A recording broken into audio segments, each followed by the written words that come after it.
That was a good question. How do you kosher something that's stainless steel? How do you kosher glass? I remember someone asked me, how do you kosher glass? I got this from America, before Passover last year. How do you kosher glass? So I said, well, they say that whole thing with, fill it with water 3 times. But there's Rishonim who say that glass doesn't absorb it. Ain't no boleach or balat. So there's no hagala, there's no libun. If you try to libun glass, you'll just destroy it, and then you'll have to melt it down and do it again. So like Rabbi Soloveitchik learned, Rav Schechter says, Rabbi Antman pointed out, Rabbi Lioris points out, Rabbi Bar-Hayim has given a shir about this one. Certain materials just don't absorb. So there's no Indian of koshering, technically speaking. And then I remember guys asking me, forget about it. Assume, he says, like the Ashkenazic practice of treating glass like it's boleah. How do I then kosher it?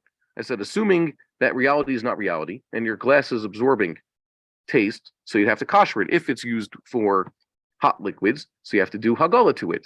And if you're frying in the glass or using the glass as an oven pan in your oven, so you have to do libun to it. Whatever it is, a kivolo kach polto. So the question was, you have a frying pan, stainless steel, perfectly stainless steel frying pan that had been used normally for frying cheese omelets. Now they fried the steak in there. So that's the one. The steak is usually, if the steak had been there with cheese at the same time, so of course you throw away the steak and the cheese, it's done. You can't even sell that to recoup your loss. But you got to first clean the frying pan. But can you kosher a stainless steel frying pan? Normally a frying pan, in order to kosher it, because used for the wrong thing, or let's say you want to kosher a Passover, you got to do libun to it. Okay, the temperatures in the frying pan is much higher than boiling water.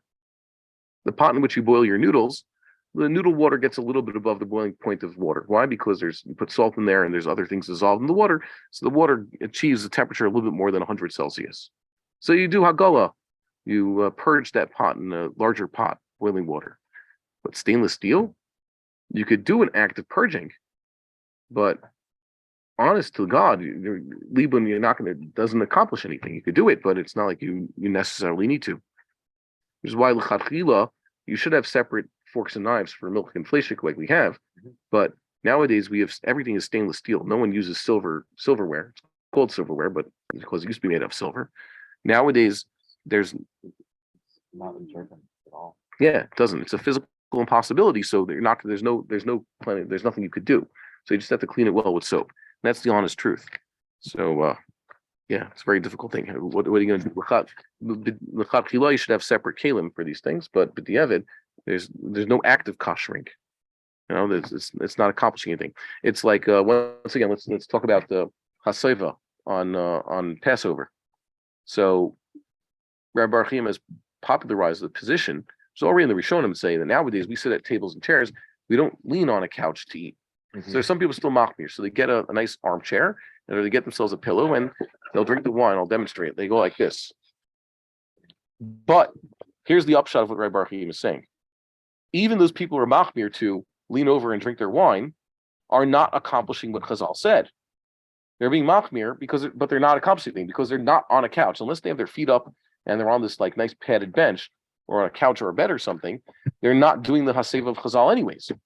So the machlokas isn't to do haseva or not nowadays. The machlokas is, do you attempt and fail or you just don't try?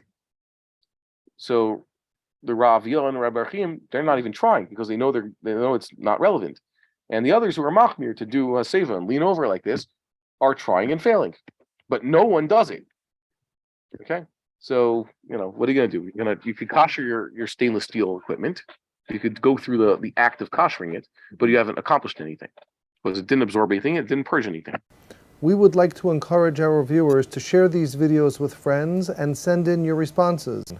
If you would like to obtain Birkon Nusach Eretz Yisrael or invite the rabbi for a speaking engagement, please email us at office@machonshilo.org.